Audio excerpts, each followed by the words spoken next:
is Friday. Welcome to the show along with Eric Hansen. I am Sean Steyers. Glad to have you with us here today. We've got a couple days of Notre Dame training camp under our belts, and we are rip-roaring and ready to talk about it here today. We talked about it a little bit yesterday. Heard some comments from Marcus Freeman yesterday. Eric, I have to ask you this because I saw our old friend Carter Carls, who's down in Texas A&M land. I had him on the show a few weeks back, to talk a little Texas A&M and stuff like that. I saw he tweeted, he's grumpy old man right now. He's barking at the clouds about people calling it fall training camp. What he just wants people to call it training camp. He said it's still summertime. You shouldn't be calling it fall training camp. What do you usually refer to this time as? Yeah, he said fall training camp is hogwash, and I asked him if we could call it hogwash camp. There you go. I used to call it fall camp. I think when it starts on July 31st rather than August 1st, it is harder to call it fall camp. So I call it either preseason camp or training camp. That's usually, I might slip up every once in a while, especially as we get in deeper into August and call it fall camp. But I usually preseason camp or training camp when I'm writing. I think this is it all three? Well, I guess this is training camp number 4 under Marcus Freeman. It's at least the last 3, if not 4 years. They've started camp in July, actually. So that's right. That's a little different. They've always had an earlier game, Labor Day's earlier and stuff. And then they had the week 0 game, I guess, against Navy in Ireland. Yeah, I think that's when it started. Maybe when they went over there for the Ireland game against Navy. We've got some comments. I've always called it fall training camp, and I kind of in a way, I do understand what Carter Carls is saying. It's obviously still the thick of summer, but I mean, I guess we refer to it as the fall season. Fall is what, a month and a half away still at this point, but. Right, but they're preparing for the fall, so you could get away with calling it fall camp. Kind of gets you in the mood for sweatshirts coming out soon, and maybe these last couple days will take this weather, that's for sure. Oh my gosh, it was incredible today. I know. Practice. It's like, why don't they let us stay for the whole practice on days like this? It's like, speaking of the first days of camp, it's like this is probably the most tolerable first couple days I can remember, where you're not out there sweating and fighting and, trying to find whatever scrap of shade that you can out there. Right. So, well, we've got plenty of actual football to talk about from camp. We got to see a full practice yesterday. We had a partial viewing this morning. We got to see just a little bit this morning, but after both, we obviously got to talk to Marcus Freeman yesterday. We'll have some of his comments coming up in a little bit. Today, we got to talk to offensive coordinator Mike Denbrock, quarterbacks coach Gino Guidugli, and some of the quarterbacks, some of the tight ends as well. Eli Raridan, Ty Washington, were all out there. I'll just ask you this, I guess, as we kind of get into this, Eric. Did anything that you saw, look or go drastically different than what you might have expected, especially yesterday when we did get that full practice viewing?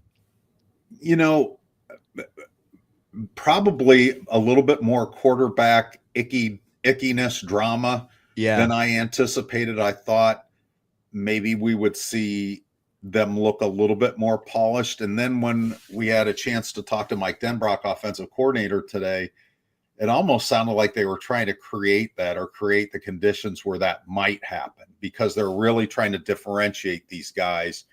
So they're not necessarily trying to have them put on their Sunday best for us. They want them to really have to deal with adversity in practice. That's how they're going to be able to separate those two probably most effectively.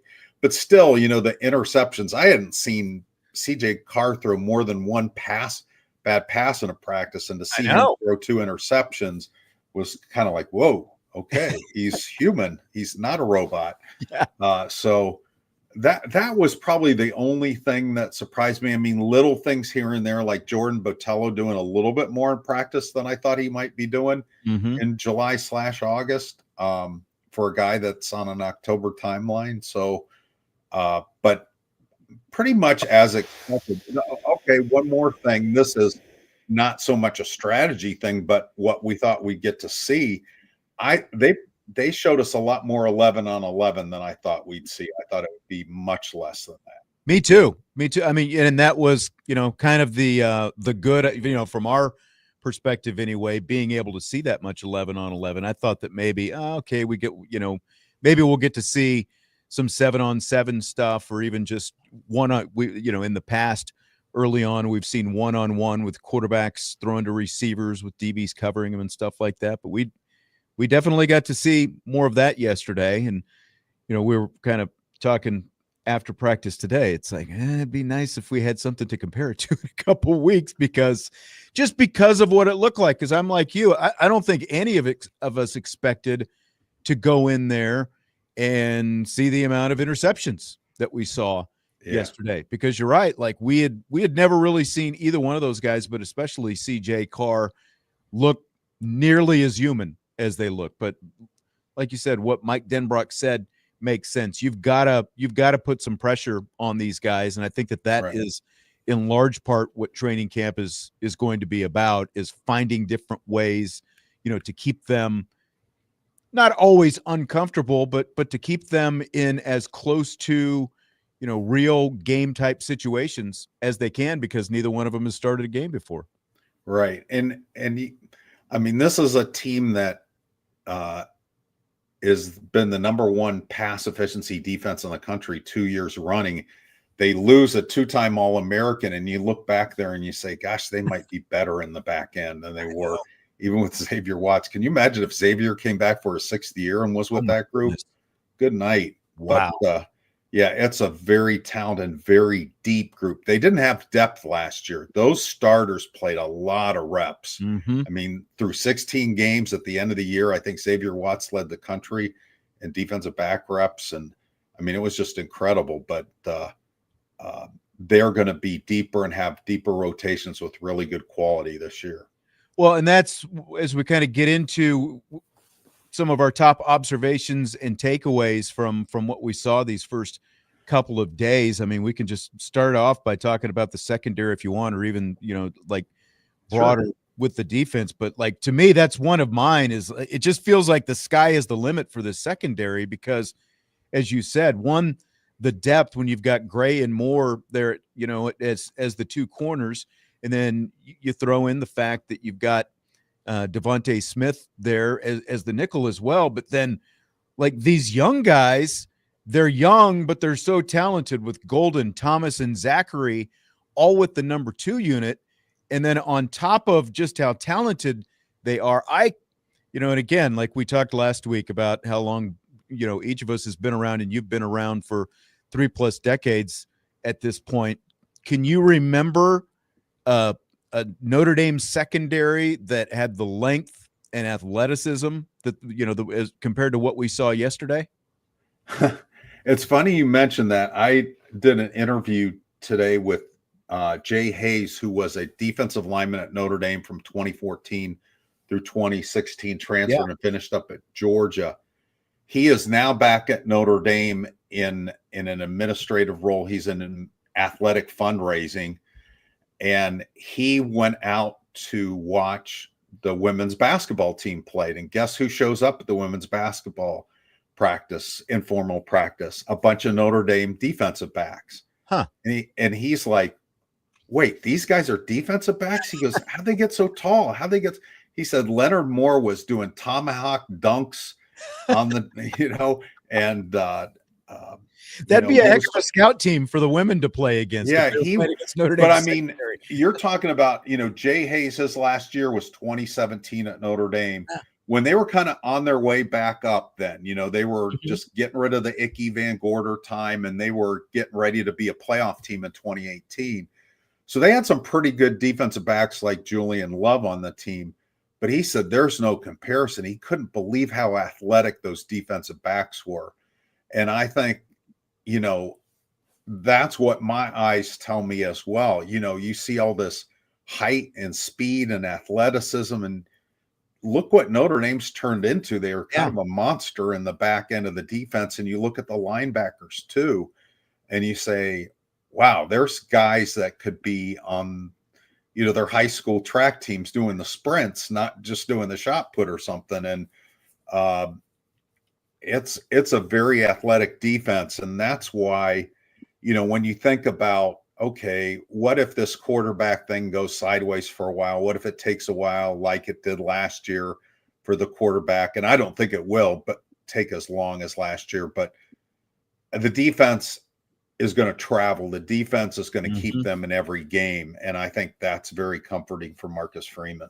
Well, and I mean, like, just continuing with the secondary, Julian Love, that's only been, what, 4 or 5 years since Julian Love has been here. And as great as Julian Love was, he was only 5'11". He was exactly. He was a great cornerback, but he was under 6 feet tall. And that's ultimately why he's playing safety in the NFL instead of corner, I think, because of that. But all of these guys are all, they would tower over Julian Love. Well, you think about both the safeties and the corners. I mean, Leonard Moore is 6'2", and you look at, at the boundary corner, and you look at the safeties and some of the young safeties coming in, Jadon Blair is 6'5", Ethan Long is 6'3", Luke Talich, who's a junior, is 6'4".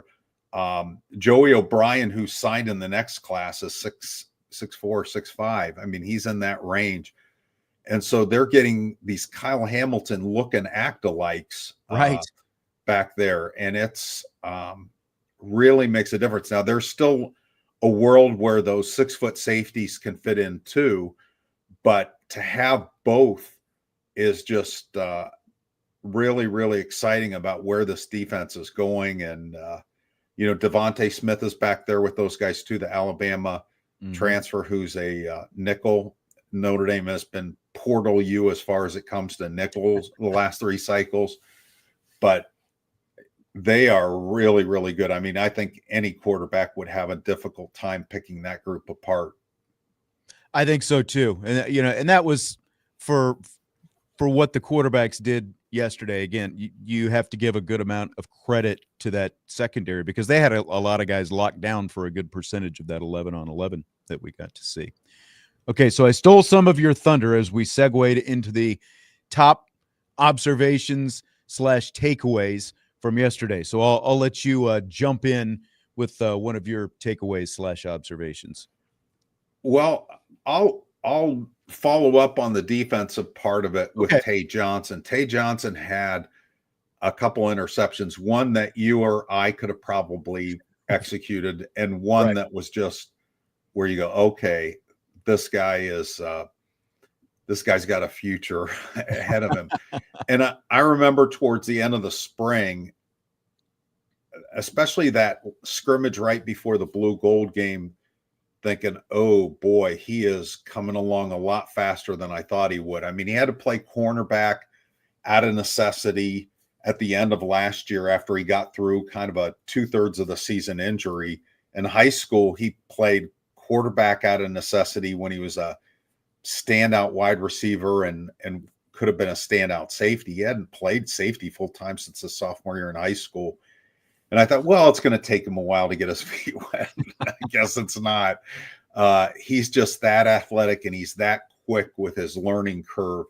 And he was definitely the star of the first day of practice. And I don't think it's going to be a fluke. I think he's a guy that, with Adon Schuler and Luke Talich and Jalen Stroman, that's going to be a really solid 4-man safety rotation. They may be able to work a couple of those freshmen in too. Yeah. I mean, it's going to be really, really interesting to see how they do work that rotation and exactly what they do with those guys, because obviously when you've got a guy like Johnson and what he's doing right now, you can't just leave him standing on the sidelines. And I mean, I realize what's it been 5, 6, 7 years. Kyle Hamilton, when he came out, and now granted Johnson was in the program, but like you said, because of his injury, but day one, we haven't seen a day one like that for a safety basically since Kyle Hamilton stole the show.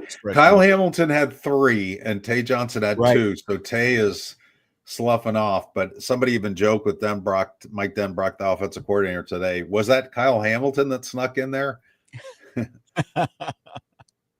It kind of looked like it. He was doing a good Yeah. impersonation anyway. But, he might have to stretch just a little bit to get to Kyle Hamilton's height. I'll just stay with the defense on my next one because the defensive line, the depth on the defensive line, and there's still some questions that have to be answered because again, we only got to see yesterday in terms of competitive periods, and I doubt we're going to get to see, really much that's going to resemble competitive in terms of the lines, especially for the rest of camp. But I mean, when you've got Burnham and Tuihalamaka as the two number one ends on day one, and Rubio and Heinisch as the two tackles, and then your number two unit, you've got Bryce Young and Boubacar Traore, and they had Thomas working in there as well, and then Onye and Dawson in the middle. I mean, those are two units there, unit one, unit two, that I think a lot of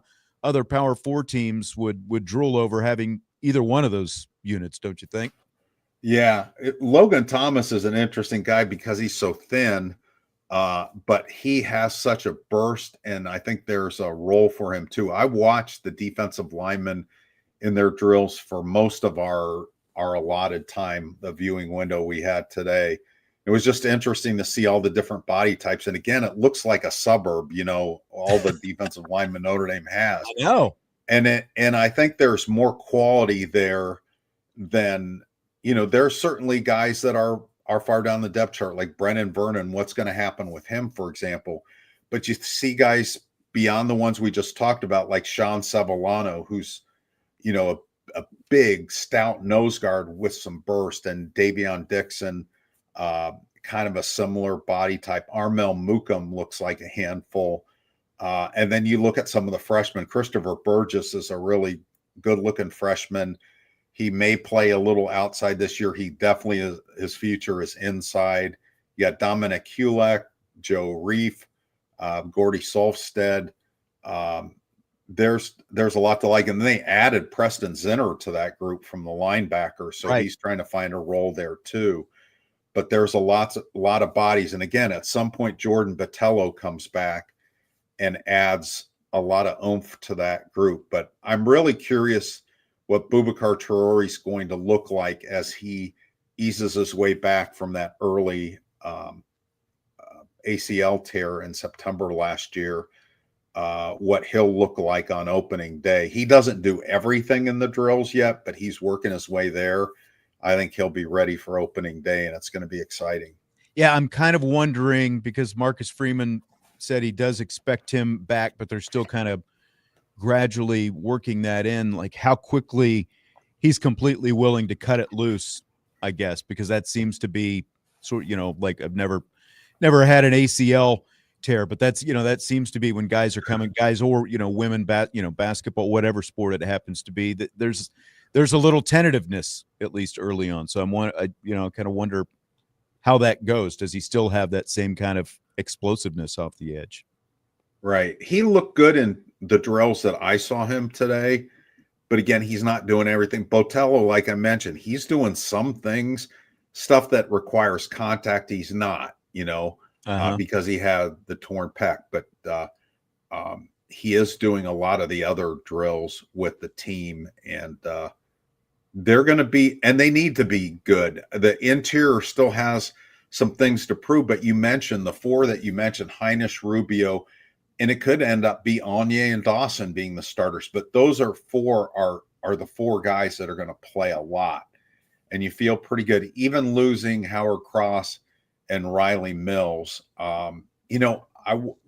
when they did have some competitive periods yesterday, Rubio was never 100% last year when he was coming back from that foot injury. Yeah. And he was moving a lot better. I could see him being more of a pass rush. He's always been a good run stopper. Mm-hmm. But him at 6'5" and over 300 pounds, I think he can give you a little bit of what Riley Mills gave you from a pass rush standpoint, not to the extent Riley did, but certainly better at that when you combine him with a Jason Onye or combine him with a Donovan Heinisch or so forth. I think they're going to be better in that interior. And Dawson had some sacks last year at Louisville. So I'm really curious to see where his learning curve takes him, because we think about these grad transfers and say, well, they're 5th or 6th year guys, but they're learning a new system, and sometimes it takes a while to kick in. Yeah, and that sounds like maybe with him just kind of getting on the same page with new coaching staff, new system, and the whole thing. We'll do one more observation here before we get into our first break. What else have you got, Eric? I'm going to go with Malachi Fields. I had heard some summer rumblings about him from people that I trust, not people that are, drink Kool-Aid. And he kind of lived up to it. I mean, there's not memorable catches, but you see the way that he moves, you see the way that he jumps, the way that he runs routes, and how physical he is. And you say, okay, once these quarterbacks get it figured out and say, throw to that guy, throw to 0 in blue, that I have predicted that he's going to be Notre Dame's leading receiver this year. And that's saying something, given that Jaden Greathouse is on the roster still. I think Malachi Fields is going to be a handful. I think he's really going to say impression, I thought, on his first day. I thought so as well. And I was hoping to get to see a little bit more of him, but again, the secondary had something to do with that. He caught some shorter stuff, but you could definitely see physicality. I think is maybe, I won't say it's the most important thing, but that position group has needed that the between the size he has, the explosiveness that he has, and the physicality that he can play with, the ability to go up against those kind of corners. And I think that ultimately playing against the quality that they're playing in practice is going to do nothing but make him and the rest of that group improve as they get ready, for the season opener when they are going up against real competition. But yeah, that's like the only thing. Like I said, I was hoping to see maybe a little bit more from him downfield, but again, defense started off with a little bit of a leg up, I think, on day one yesterday. Absolutely. Along with Eric Hansen, I'm Sean Stiers. It's Budweiser's Weekday Sports Beat as we close up the week on this Friday with more Notre Dame football training camp talk. We'll take a timeout. When we come back, we will get into some more observations and takeaways. We'll also hear a couple comments from offensive coordinator Mike Denbrock, as well as head coach Marcus Freeman. We'll do that right after this.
We continue on this beautiful Friday in South Bend as we talk Notre Dame football training camp. Day 1 yesterday, day 2 today.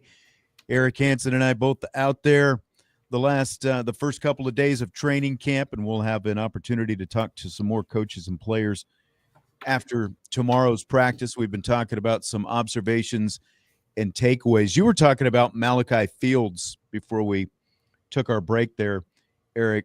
Cam Williams, redshirt freshman. Of course, he was a 5-star recruit. I'm sure you get asked about him a lot. We get asked about him a lot. He was with the number 2 offense yesterday. There are some who are, already, I guess, willing to say he's a bust because he's, air quotes, only with the 2s. I mean, I think that is at least progress. That would be huge progress. Last year. Yeah. Yeah. So let's back up. Why wasn't Cam Williams shot out of a cannon and, a freshman All-American? And first of all, when you look at the history of Notre Dame wide receivers, let's say just in the Brian Kelly and the Marcus Freeman era, there are a lot of really good ones that didn't have a lot of catches as freshmen. I think Will Fuller had 6. Equanimous St. Brown had 1. Miles Boykin had 0. Chase Claypool had 6. So that's 4 of the wide receivers that have been drafted in recent years. That's what their freshman year looked like. TJ Jones had more than that. He was drafted, but he was drafted earlier than those guys. I mean, in an earlier year than those guys, but just, I think, 4 of the more recent ones. And yet you say still, why not Cam Williams? And I asked Mike Denbrock about this last year, the offensive coordinator, and he said, there's guys that come into a program and it really reflects their high school program. Jaden Greathouse came from a high school program that had a very advanced offense where they learned how to read defenses. They learned how to run precise routes. And then you have Cam Williams coming in and, he was so much better than the competition. He could kind of round off his routes and didn't have to learn how to read defenses. He could just run by people. And I think it kind of compounded it because he was so involved in the 7-on-7. And Mike Denbrock said, that's really good for exposure for kids.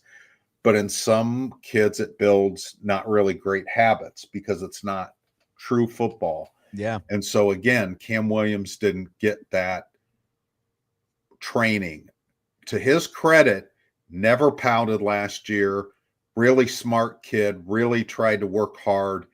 I think we saw some advances in the spring. And if he's in the 6-man rotation, I think that's a huge victory because you're going to have some roster turnover after this year. You're going to lose Fields and Pauling for sure to eligibility. Jaden Greathouse may come out after his junior year. So you would have a possibility of him being a starter next year.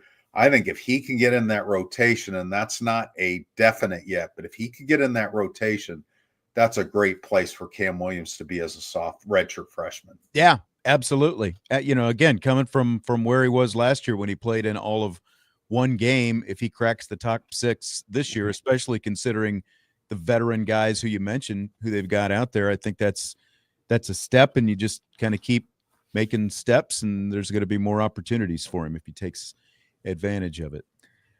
Will Black, we haven't talked offensive line yet, and you brought him up last week, and we talked about him as well. We thought maybe he might be someone who could battle for at least a number 2 spot out there at tackle, but he's playing guard. Did it catch you off guard a little bit to see him there yesterday? Yes and no. I mean, I know how Joe Rudolph thinks, the offensive line coach, and he is always looking for options to move people up the depth chart. He doesn't like if you had 3 great centers and you had weak guards, he's going to figure out a way for one of those centers to play guard, for example. Yeah. And I think what he's trying to do right now with Will Black is experiment with him a little bit. Can he play guard? And is that a faster path to playing time? The twos yesterday, Styles Prescott had a really good spring.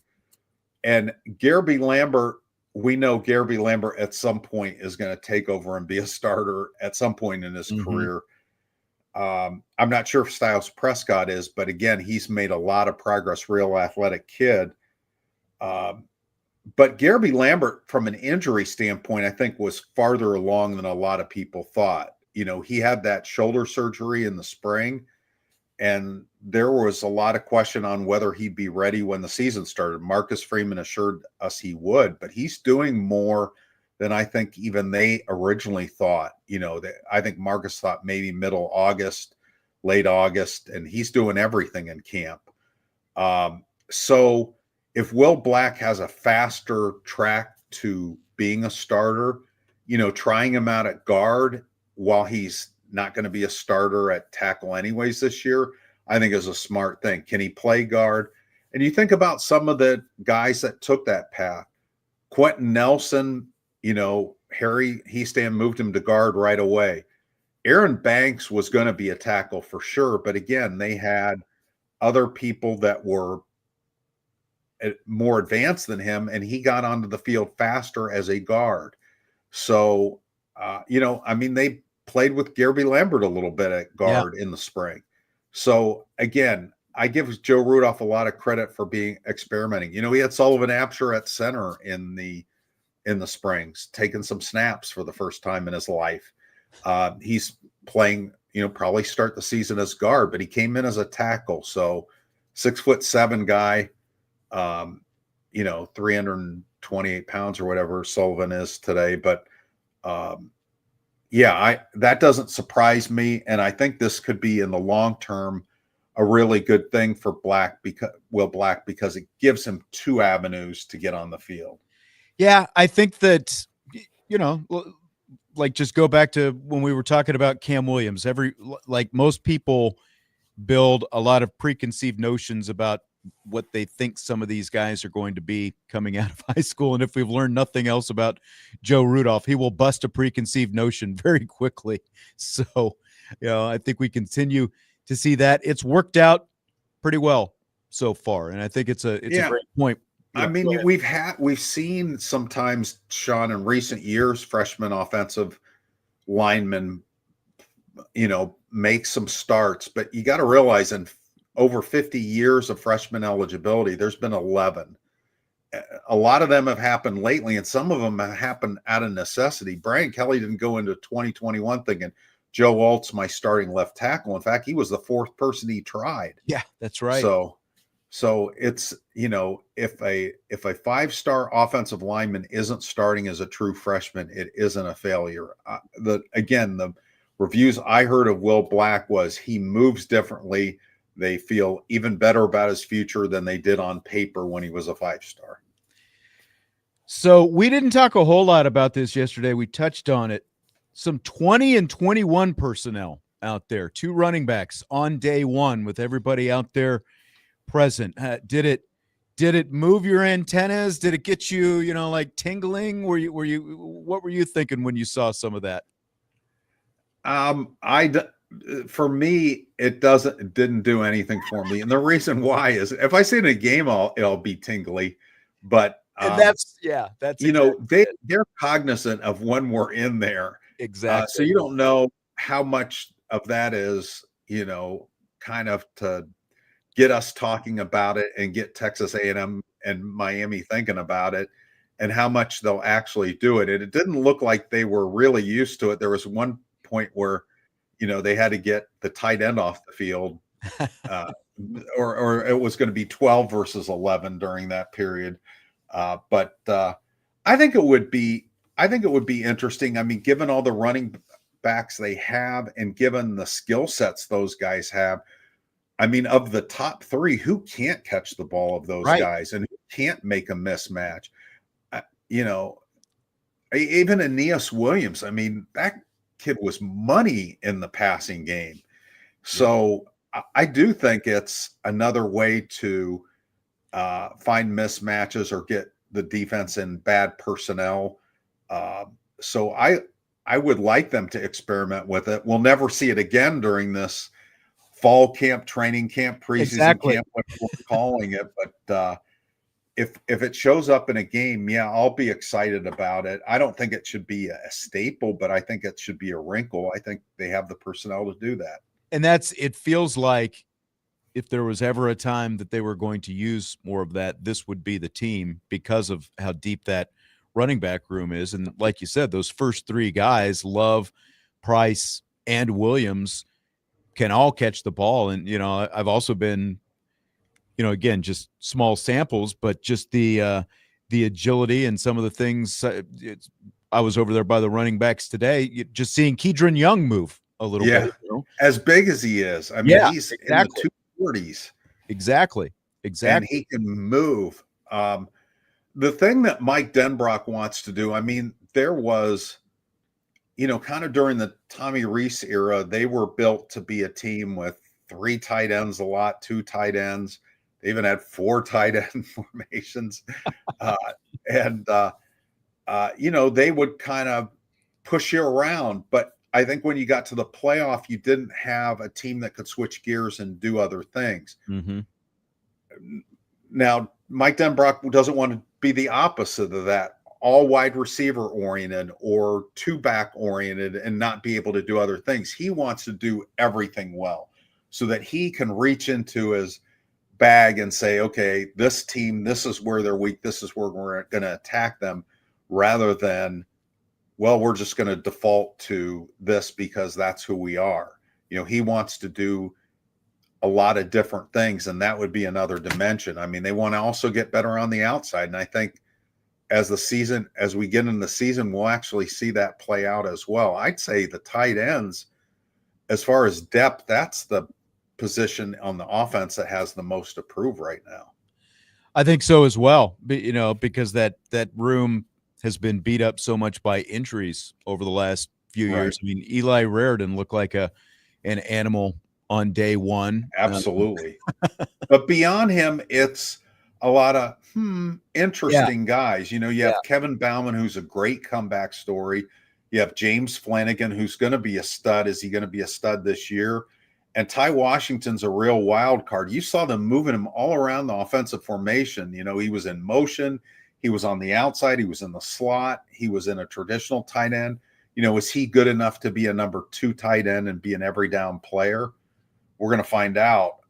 My sense is that he is going to be the surprise player. Mike Denbrock really liked him. Mike Denbrock stood on the table to bring him in from Arkansas because he was a guy that had a little bit of a lottery ticket feel to him in that he had some injuries. He got kicked off his Arkansas team, but Mike Denbrock remembered him from recruiting and really liked him, and we'll see if he can step up. But they still have something to prove. They have some potential, but they have to prove it. I think so as well. And I think Washington was like looking at him yesterday. He's listed at 6'4". It was like, are they hedging maybe a little bit on that? He didn't quite look like he was. And some of it might be because Eli's 6'7" and looks maybe like a giant. But true. I did see that. I mean, when they were doing stretching and doing some ball strip drills and stuff like that, you had 2 number 7s out there. You have one on offense and one on defense, and 7 is Jalen Stroman. And it didn't look like, Washington was towering over Stroman, at safety. And yeah, it struck me. I thought he would be bigger. I did too. All right. Well, we'll save the Mike Denbrock. We'll take one more timeout. We've got some Mike Denbrock comments on some of the quarterbacks. Eric got a couple questions in with him today. We will hear the responses to those when we return on Budweiser's Weekday Sports Beat with IrishBreakdown.com.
Finish up this 6 o'clock hour on Budweiser's Weekday Sportsbeat with Eric Hansen from Blue and Gold. We've been talking Notre Dame football training camp. Before we get to a couple of these Mike Denbrock comments, Eric, we were talking about the running backs just a second ago as we were talking about some of that 20 and 21 personnel potential. Michael said DeDario and Price looks as big as Kedron Young, and they're both significantly bigger than Jeremiah Love. I mean, thicker in the chest, yeah, but I will say this, and I had this on my notes, that you can see that Jeremiah Love, even though he is not as big and thick as either one of those two guys, he does look like he's got an extra layer of some armor on his upper body to me. You know, like that is something that, you know, a lot of people, if you're going to nitpick Jeremiah Love, people have talked about durability and those kind of things, but he looks like he is well muscled up coming into this season.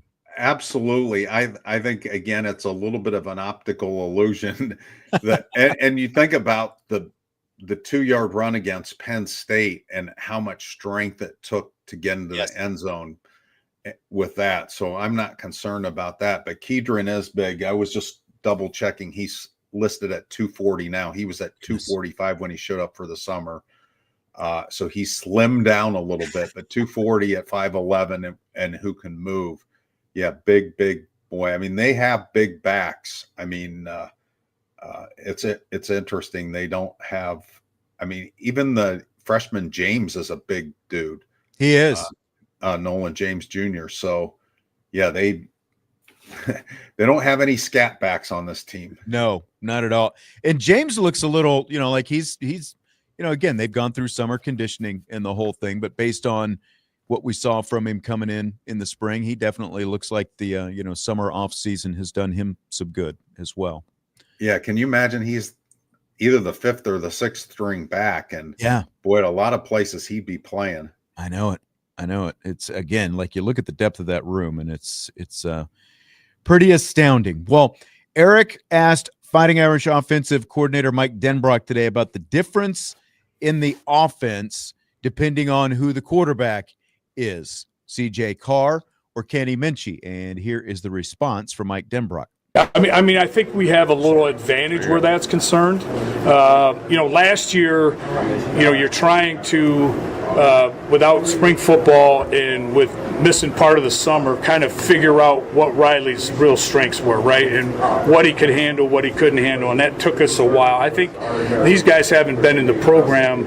I think I've got a pretty good feel for what they do really well and what it could look like depending on who ends up winning the quarterback battle. So those things are kind of on the shelf right now, ready to go, and will be implemented once the quarterback decision gets made. But right now it's more of, hey, let's put them all in as many high-pressure, volatile, chaotic situations as we possibly can, and let's watch how they respond and then make sure we're picking the right guy.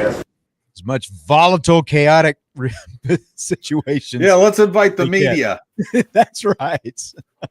So what'd you think of the response to that, Eric? Yeah, I thought it was really interesting because the context of which I asked the question was, how do you multitask these two things? Evolving the offense the way you want it to go and also figure out who your best quarterback is without holding up one or the other. I thought that was a really good answer. And I thought the most enlightening thing was, again, him talking about intentionally creating chaos. But he makes a good point. You know, last year, Riley Leonard and Mike Denbrock really didn't get on the same page until the first bye week. Yeah. Because of him missing so much time and because of the newness of their relationship. These are guys that have been in the program, that have been around Mike Denbrock, so he knows their strengths and weaknesses. So once they do pick the right quarterback, they'll be able to accelerate into that quarterback strengths, but they aren't the same strengths. Marcus tried to sell that. He word saladed it at one press conference, and we were all shaking our heads. Marcus is really authentic, but that was one time where he said, yeah, they're pretty similar. It's like, no, they're not. Come on, Marcus. We've all got eyes. We can see it. All right. So Eric also asked Mike Denbrock about what he needs from the other two of the other quarterbacks anyway, Blake Hebert and Tyler Buckner, who's back in the room now. Yeah, I mean, I think for Buck, I think it's just great to see him with a smile on his face instead of doing catch drills on the side with Coach Brown. He's kind of back in his element, so that's been fun to watch. But I think for both of those guys, for Blake and for Buck, getting in a position where they are absolutely, undoubtedly fighting out for who's going to be maybe that third guy. And, good Lord willing, you never get to a situation like that. But if something did happen to, the starter who we end up naming, they'd be one play away from getting in the game if somebody got nicked up and playing. So those guys have to progress during this fall camp, and Buck hasn't done it in year and a half or whatever, and maybe he'd be more comfortable if we threw him a lacrosse stick. But at this point, I think it's getting him comfortable again and seeing, and getting kind of shaking some of the rust off, and then for Blake just continuing to grow and learn and being not afraid to kind of pull the trigger and put his nose in the fan a little bit. Yeah, so you've got a talented young freshman in Hebert, and you've got a grizzled old veteran in Tyler Buckner, and it's quite a luxury the way things have turned out, Eric, that you would lose Tyler Buckner a couple years ago to the transfer portal, and now you lose another guy who was the most experienced of the remaining quarterbacks they had, obviously Steve Angeli transferring after the spring, to have a guy like Buckner who you can have back in that room now. Yeah, I do think it's a nice luxury. I know that one of the things CJ Carr was mentioning today some and Riley Leonard did last year is how helpful Tyler Buckner has been in terms of how to handle, the white noise that you get as a Notre Dame quarterback that you have to deal with, and some of the other pressures and expectations and so forth. And he's a really smart guy, and he's super helpful and super supportive. And I think that also helps the other quarterback, even if all he does is do 2 fakes a year. And he did that last year. He ran for a first down on a fake field goal. He threw a pass on a fake punt. And those were big plays. And I've seen him. He's lining up as the holder on field goals, or one of the holders anyways. Yeah. I think he's a really good guy to have. But I think, it was interesting what Mike had to say, that those guys were competing for number 3. I wasn't sure if they would default Blake Hebert to number 3 because, he's possibly the future starter at some point. This will be Tyler Buckner's last year playing football for Notre Dame. All right, we will wind down the first hour with that. A lot of great stuff, Eric. We will see you out there tomorrow. Anything you're working on in particular right now for Blue and Gold? I did a notebook with Mike Denbrock today, and had a feature on Eli Reardon, and of course lots of practice footage and all that good stuff. Yes. But yeah, lots of projects. It's long work days, and the kind of long work days you want in your life. They're fun. That's right. Training camp is here. We'll be out there. We'll get to talk to Chris Ash after tomorrow's practice. Thanks as always, Eric, and I will see you mañana. Sounds great. Thanks, everybody, for all the great comments. That is Eric Hansen from Blue and Gold. We'll take a timeout. We'll hear from Gino Guidugli, Notre Dame quarterbacks coach, in the second hour as we continue Budweiser's Weekday Sports Beat with IrishBreakdown.com.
Welcome to the second hour of the show, along with Vince DeDario. I'm Sean Stiers. Vince jumping in. It looked like you had to wake up there in the background. Oh, no, I've been wide awake. Honestly, counting down the moments until 6 o'clock. That was the deal. So I set my alarm for 5:58, so I made sure that I was down here on time. All right. Good times. All right. Well, we've got a lot of stuff that we can talk about tonight. And I tell you what, people who complain about all our commercial breaks, we blew out the log a little bit today. We freed up some time. So yeah, you did. We've got room to roam. We can talk a little bit. Oh boy. Oh boy. Yeah. Got rid of those PSAs, huh? That's right. Jim said, "Hey, what if we just get rid of the PSAs?" I said, "Let's go crazy, baby. Let's get nuts." That's right. I love it. All right, rapid fire time. Fill in the blank. It's blank that this year's Irish Wear Green game will be the October 4th Boise State contest. I'm gonna say it is underwhelming, I guess is the best way to put it. But again, I guess I don't really care that much, but at the same time, you assume that it's going to be reserved for one of the bigger home games. And I'm kind of getting sick and tired of them pushing Boise State as a big home game.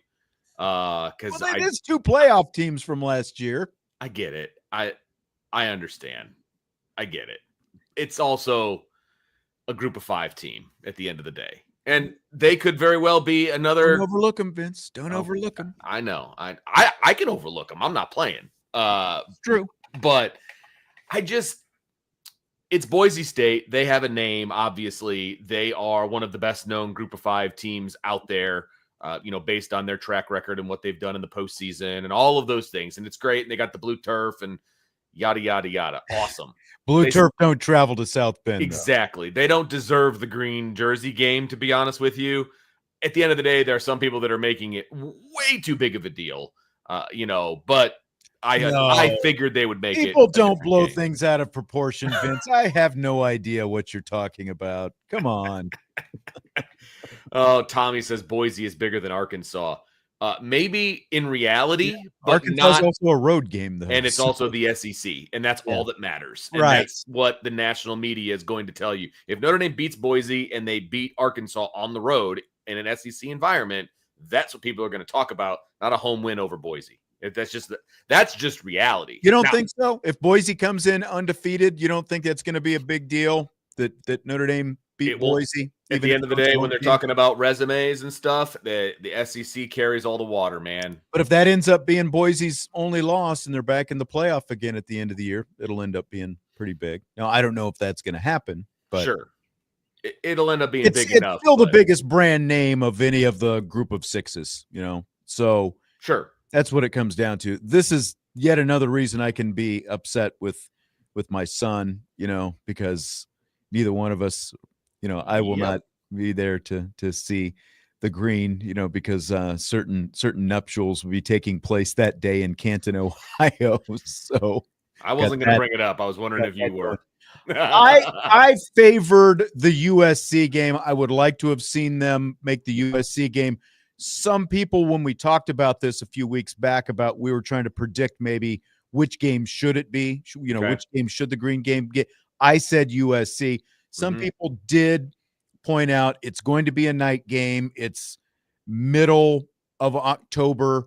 So, people need coats and things like that traditionally at that time of year. So maybe, it's not the best in terms of the fans wearing green, because that is part of the deal. It's not just the team. It's the fans wearing green in the stands and all that kind of stuff. So that's an interesting take on coats. Never really thought about that, to be honest with you. But let me ask you this. I don't mind Boise State. You've got to pick one game. I didn't think it would be Texas A&M. USC again would have been my first choice. Mine too.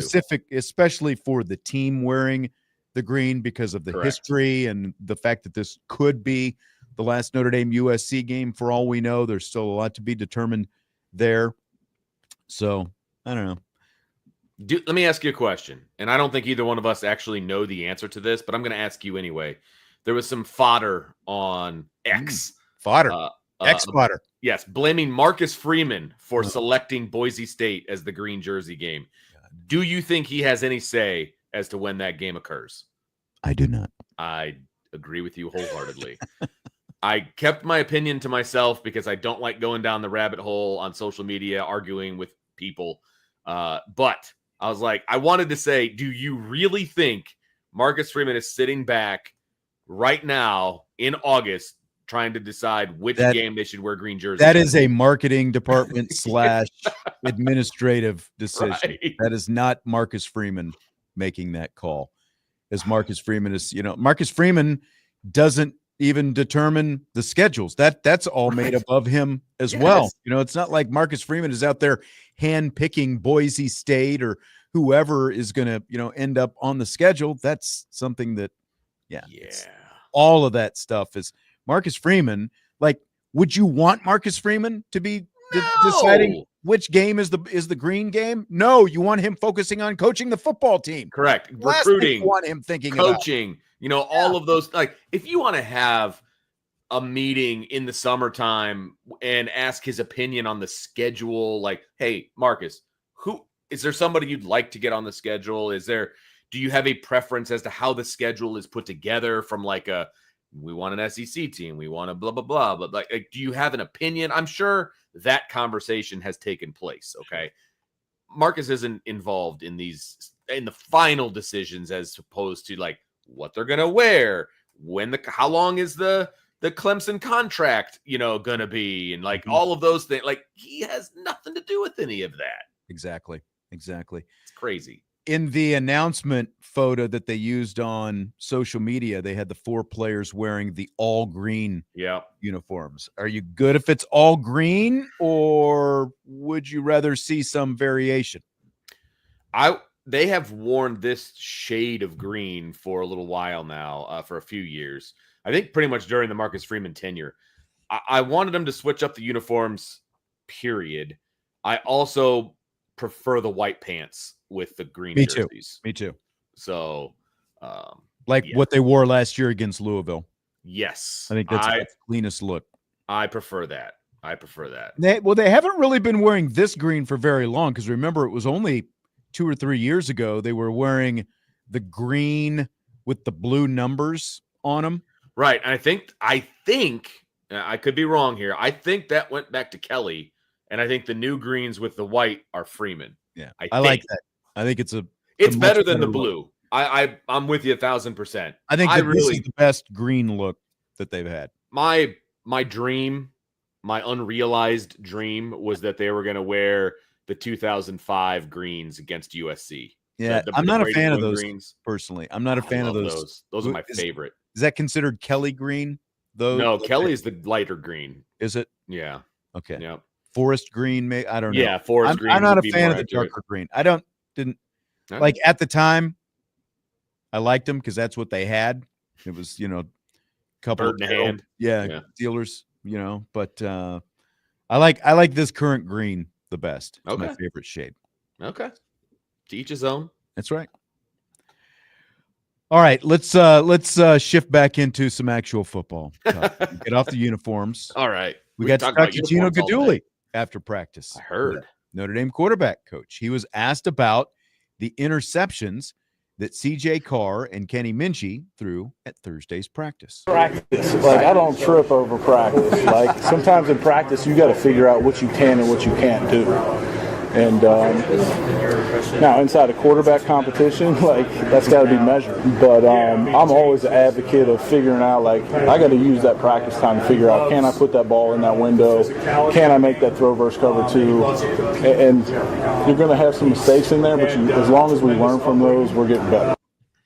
Vince, I don't trip about practice. I was just going to ask you if that's what he said. He did say that. Okay. Rate that answer for me. He ain't tripping. He ain't tripping. That's right. Look, it's like a 9 out of 10 because he pretty much said exactly what we said yesterday. And so I'm on board with that. It's practice. You get to experiment on what you're able to do while you're in practice. Guarantee you he's not going to try to float the ball over Tay Johnson again. You learn these things. I think it's a great answer. You don't trip on practice. That's right. Nobody's tripping. He went on to say, I don't trip about, really anything, but he's definitely not tripping on practice. I loved it. I'd give it, I think, a 9 out of 10 as well. Yeah, and like it's funny because we used to see there would be practices where they would, like you'd see guys holding broomsticks out there, or like those different. Right. The quarterback would try to get it over it, and I mean that's essentially what they're what they're trying to simulate is trying to get that ball fitted in between that zone or the bracket or whatever it happens to be, and just drop that dime in there. I think that CJ probably underestimated the both the length and the total skill set of Tate Johnson, but I don't think that he'll probably underestimate anymore. But you're absolutely right. It's like their practice. It's practice. You don't want to see interceptions, but that's where you've got to find out what you can and can't do. And we heard from Mike Denbrock in the first hour of the show talking about one of the things that they're trying to do is they're trying to make these guys uncomfortable, put them in some situations to find out what they can do, because they've got to figure out a way to separate these guys and differentiate these guys from one another as they go through this process of figuring out who the starter is going to be. Yeah, absolutely. And I'm interested to hear some of these other clips that we've got planned because these are some questions that maybe should have been asked before, but they are good questions for the quarterback's coach, because I think so. At the end of the day, he is probably the last line of defense as far as who gets what reps and that kind of stuff. So probably him and Denbrock together, but it's good questions for the quarterback's coach. Speaking of reps, here's Gino Guidugli on how the reps will be split. Steve, to me, you got 3 guys in there repping in the spring. I thought each guy was getting limited reps, so those guys were pressing a lot more. You go into this practice, the reps are distributed evenly. I'm going with the 1s a day, you're going with the 2s. There's a lot clearer, more concise. I don't think you two have to press. I just got to do what I'm going to get enough reps. I just got to be consistent and execute my reps. Is that generally how it's the plan for camp is one day one guy will get? That's how we're going to do it, because we think that will paint the clearest picture, and it'll also allow those guys to get some consistency just kind of rolling through there in the day with the wideouts they're working with. And I thought that was interesting, Vince. Sean Kelly asked this when we started to talk about quarterbacks a little bit in the first hour. Did both quarterbacks get even time with the first team offensive line yesterday? No, but I like that answer that Gino Guidugli is giving. And, Kenny Minchie was with the first team offense yesterday, and CJ Carr was with the second team, but they're essentially flipping it every day. And I think that makes perfect sense in a situation like this. They had absolutely even reps with the first team skill guys during 7-on-7, because I did chart that. But for team, it was very strictly 1s and 2s. Yeah. And so I think that it is absolutely the way that you should do it. I have no problem with it. And they know what to expect day in and day out. They know who's going to get the first team reps today, who's going to get them tomorrow. Yeah. I think that keeps everybody on the same page. I think that's the way to do it, to be honest with you, until they make a final decision. Yeah.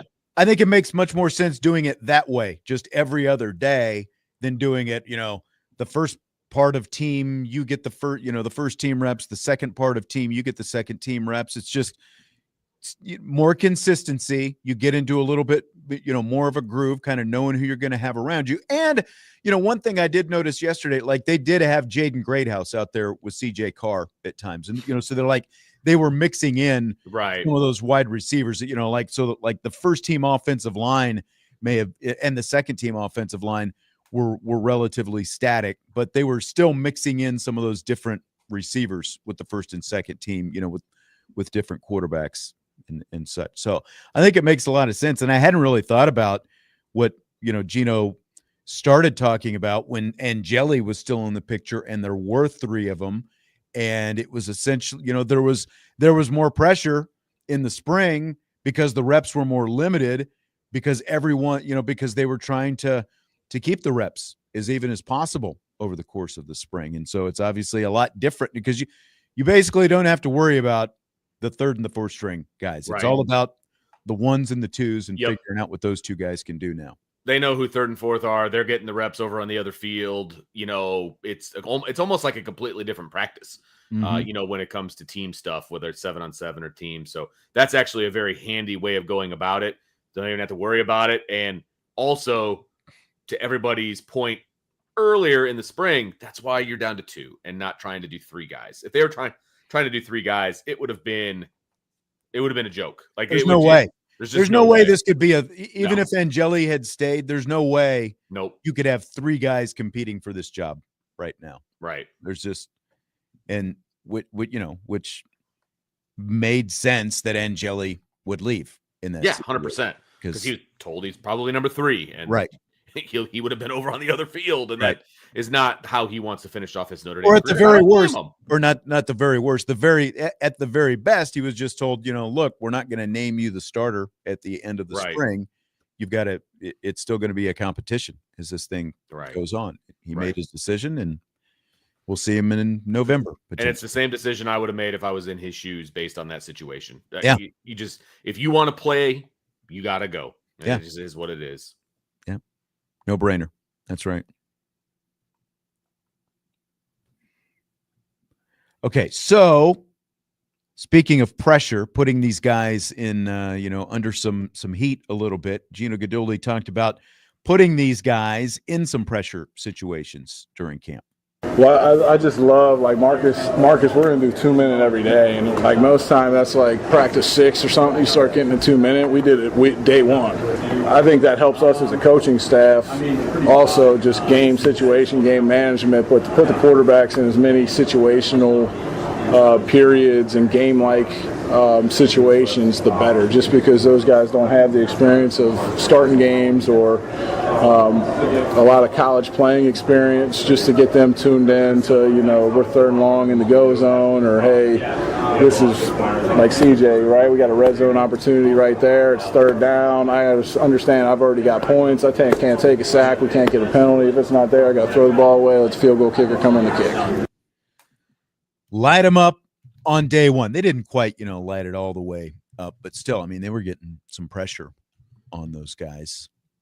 Feet to the fire. I love it. Compete. Everything that they do is a competition. Everything they do is at a high tempo. I love it. If you're doing that in practice, you're doing that every day, then it's second nature when it comes to game day. I think putting these quarterbacks in the best position possible every single way that they can do it in the amount of time that they have is absolutely the way that they should go about it. Yeah, and you have to, because whoever wins the job, you're going to have to go on the road and play a real team in week 1, your first career start. And it's not going to be Florida International or Villanova or Indiana State or any of those kind of teams. It's going to be Miami, a team that, a good majority of people think it's going to be either Miami or Clemson to win the ACC is what the consensus is. So you're going to get a quality opponent right away. You're going to get another quality opponent the next week when you come home against Texas A&M.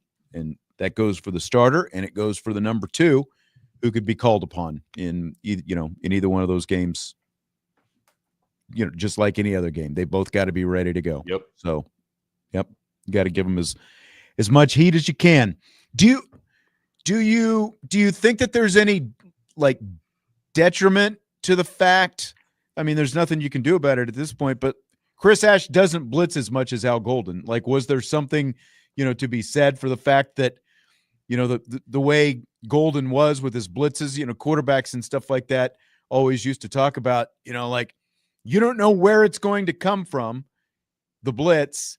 And, like, typically that prepared them, to play other college defenses. Yeah. I think that would probably come into play more in like week 2 or week 3. I don't think that they would be unleashing the blitz this early on in camp, to be honest with you. But if it's still a competition in week 2 or even into week 3, I think that's where you would see the differentiation and how important the blitz pickups and all of those different things are. You know what I mean? Like,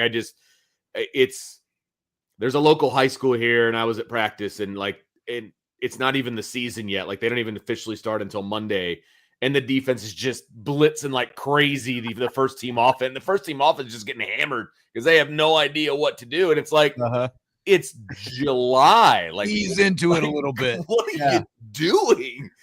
So it's kind of that. You know what I mean? So it's still early. They don't have everything in yet, obviously. So I think, to your point, absolutely, once they get a little further down the line, as of right now, I think they're still drinking through a fire hose anyway. And if you start adding blitzes, then you're taking them out of their not comfort zone, but like I think you're adding a little bit too much too quickly, if that makes sense.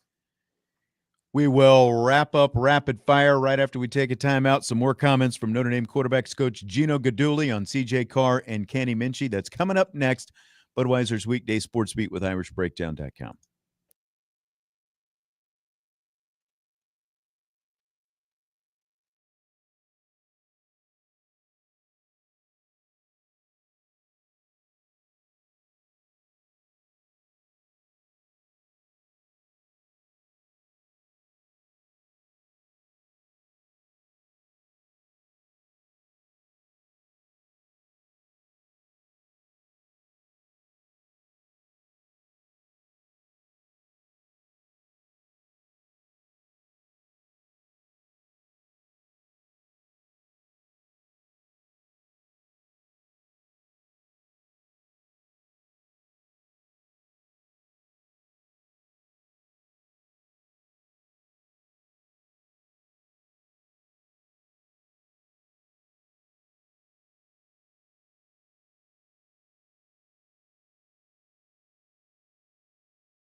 Winding down rapid fire and Budweiser's Weekday Sports Beat with IrishBreakdown.com on this Friday, closing out the week. First couple of days of Notre Dame football training camp are in the books. We'll be out there again to see a little bit tomorrow, and then we'll get to talk to Irish defensive coordinator Chris Ash after tomorrow's practice. Looking forward to that. So I think we've got the line coaches coming up next week as well. So we'll on Monday's show, we'll either let you hear from Mr. Ash or more from Mike Denbrock. Well, I haven't decided yet. Ooh. We'll probably do one on Monday, one on Tuesday. So it's kind of the way we're going to roll with it. All right. More Gino Guidugli as we continue here. Notre Dame quarterbacks coach. We got to talk to him and Mike Denbrock after today's practice, as well as the quarterbacks. And Guidugli was asked, what's Kenny missing to become the starter? Like he is, like to me, it's 50-50. Like whoever has the next 2 weeks has the best practices will be starting quarterback. Like there isn't one guy that's coming in saying like, right now he's got the edge. Right now he would be the guy. Like it's wide open competition. The reps are going to be split right down the middle, and whoever puts together the most consistent training camp is going to be the guy week one. So I don't know what Gino Guidugli was supposed to say. Right. Good point. Good point. There's a narrative building, though. Like, I don't know if you've seen it so far. The narrative that it's an even race. The what's Kenny missing? Oh. Apparently, have you seen any of this why not Kenny Minchey? Oh, is there like a hashtag kind of thing going? Apparently, that's building. I see. Yeah. I see. Well, look, it is a competition. I do not think that it was at even, like it was even to start. I don't think it was even. Do I think that they have named a starter behind the scenes or they know exactly who they're going to start? No, I don't think that. But I don't think it was even going into the fall. Is that fair? Yeah. Yeah. I mean, we can talk 60-40, 55-45. Like, I think Vince thinks that CJ Carr was a little ahead of Kenny Minchey coming out of the spring and into the summer. I think it was, Carr, Minchey, and Jelly. That was the order. They informed them that that's probably where they were at. And that's why, of course, we just talked about the fact that Angeli transferred to Syracuse. And it's going to be a battle between these two. And I just think that Kenny has a little bit more room to make up. That's all. Well, so I guess that would be my question then. So if that was the pecking order, which is what we thought that it was, but if that was the pecking order, does Kenny Minchey have to clearly outperform CJ Carr? Like if you said 60-40 going in, like does he have to flip it to 70-30 in his favor to win this battle, do you think? Well, it certainly can't be even. I think he needs to clearly and visibly outperform CJ Carr on a fairly regular basis in order for him to win the job. I do think that. And again, if he does do that and he ends up winning the job, obviously we're not there to watch practice. If he does that, if they name Kenny Minchey the starter, I believe that's what happened. And I'd be like, cool, let's roll. You know what I mean? Yeah. So I'm okay with that. But I do think that is what would need to happen. I tend to think so as well. Again, we're not there every day. And, like odds are we're not going to get to see anything that resembles competitive football, the rest of the time we're out there before training camp ends. Like the next time we'll get to see anything competitive, the starter will have been named and they'll be playing Miami. So this is accurate. Yes. Agreed. So that's, like from our perspective, that's what stinks about that is we're not going to get anything to compare yesterday to, so correct. That's we're kind of left with the lingering of what happened yesterday, which was very unfortunate for both of them, more unfortunate for CJ Carr. Yeah, but that's what we're left with for right now. So, because literally, and this is going to sound pejorative, but that's not the way it's meant. It just is what it is. It's more pragmatic than anything. We didn't see anything this morning, Oh, you're not wrong. We saw quarterbacks warming up. We saw individual position drills and that kind of stuff. We saw quarterbacks throw some passes to running backs and, a little bit to wide receivers. That was it, though. There was, again, there was nothing that resembled anything competitive. So right. That's where we are. One of our commenters, I just want to throw up Don Lloyd says, I think it's even the other way around. CJ has to outplay Kenny. If it's even, I think Kenny will be named. I don't. I disagree. He says because CJ is the younger guy. I don't think age has anything to do with it right now. Yeah. The only thing that age has to do with is the fact that on day one, Kenny got reps with the first team because he's older. So that's why they started with Kenny. And then today, CJ got reps with the first team. Yeah, because again, based on what Gino Guidugli, what you heard him say just a few minutes ago, is today CJ was the number one and Kenny was the number two. They're just flip-flopping it every day. That's how they're splitting the reps like that. If all things are equal, the intangible stuff, and maybe it's even, more tangible, just like the feel for the game, the ability to read defenses, I think that favors CJ Carr based on everything we've seen from the two of them so far. Yeah, no, I agree. And Fred wants to know how shocked we would be if it was Kenny. I would be a little shocked. I feel like I would probably hear through the grapevine that he's outplaying CJ on a regular basis. And so it might, bring down the shock level once that announcement is made. But again, whether I'm shocked or not doesn't matter, because if he's named the starter, he beat out CJ Carr. Yeah. And that means he's really good and they're going to be really good. Like, look, if future days resemble yesterday, then it would be Kenny Minchey. Sure. And I wouldn't be shocked in that case, because that meant that Carr was, making more mistakes and stuff like that. But like Eric and I were talking in the first hour of the show, we had never seen CJ Carr make, those kind of mistakes. Like that's probably more mistakes than we've seen CJ Carr make in the last 2 springs. Cumulative. Yeah. 100%. Yep. Agreed. Exactly. And that's why I kind of chalk it up to day one, nerves or, whatever you want to chalk it up to day one. Like that's where I'm at with it. And that's why I wasn't getting all hot and bothered about really anything that I saw, positive or negative, from the 2 quarterbacks yesterday. I know I have seen both of these guys. They both have a ton of talent. Mm-hmm. And whoever the starting quarterback is, this offense is going to be dynamic. So I could care less who the starter is, because whoever it is beat out the other guy, and the other guy is really talented, whoever that other guy is, So I'm good with whatever, man. Like, let's roll. One more from Gino Guidugli. How long could they go before they actually name the starting quarterback? I think you can go all the way up until you get to the Miami prep if you need it. Okay. And I don't think Marcus is in a hurry to make a decision. We want to have these guys have a nice little body of work in fall camp. So, I think you could go all the way through the 3rd block of training camp if you needed to. So basically he's saying you could go 3 weeks, because Miami prep would be beginning week 4, right? So yeah, I think he said 3 blocks, and the other day he said a block is 4 days.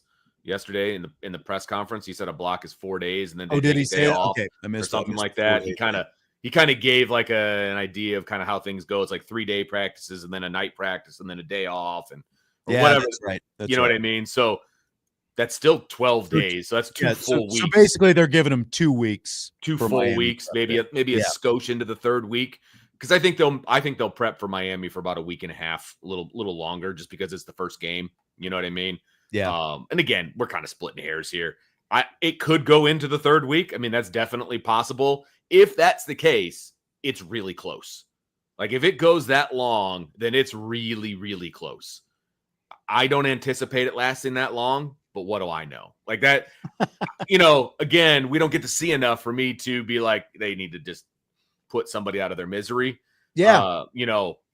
So if it goes that long, there's something going down in a good way. It's really competitive. Right. But I also don't really expect it to be done within this first week, though, either. Like, I expect it to go a little bit, at least a couple weeks, it feels like. Because I said it would be done by our anniversary, and that would be Thursday. So say we're less than a week away. Yeah, I don't think it's going to be that quick. You going over? Are you over on that? I think I am. Yeah, I think it could go into next week at the earliest. Tuesday, Wednesday, in that neighborhood. The problem is we don't talk to Freeman for a while, right? So if he's going to announce something, what does that look like? You know what I mean? Like, are they putting out a press release? Are they, what does that look like if they're even going to announce it? So that'll be interesting. Yeah, I mean, they can know who the starter is, but they don't have to announce who the starter is. Like 100%. They don't have to tell us. Yeah, they don't know us anything. As of now, we're scheduled to talk to Marcus Freeman again 2 weeks from Sunday. We're actually going to talk to him on a Sunday. We're scheduled to talk with Freeman and the 2 coordinators. And that'll be the last media opportunity we have before the season starts. So, I mean, I suppose a coordinator could announce it, but that's still a little. But again, early. The coordinators will both be there, and because we're not scheduled to talk to Denbrock until that same day. We talked to him today. We're not supposed. So again, like, they could know it. Yeah, they might not necessarily announce it until then. Yeah. So Fred says he thinks that they'll publicly announce it Monday, the week of the game. I think they'll announce it before that. I think they'll announce it prior to that too. Yeah. All right. Well, that's going to do it. Short and sweet. We got South Bend Cubs baseball coming up, so we're done once again. Have a great weekend, Vince. I will do that. You do the same. All right. Everybody else have a great weekend as well, and we will talk to you next week. For Vince DeDario, Sean Stiers, South Bend Cubs baseball is next. You've been listening to Budweiser's Weekday Sports Beat with IrishBreakdown.com.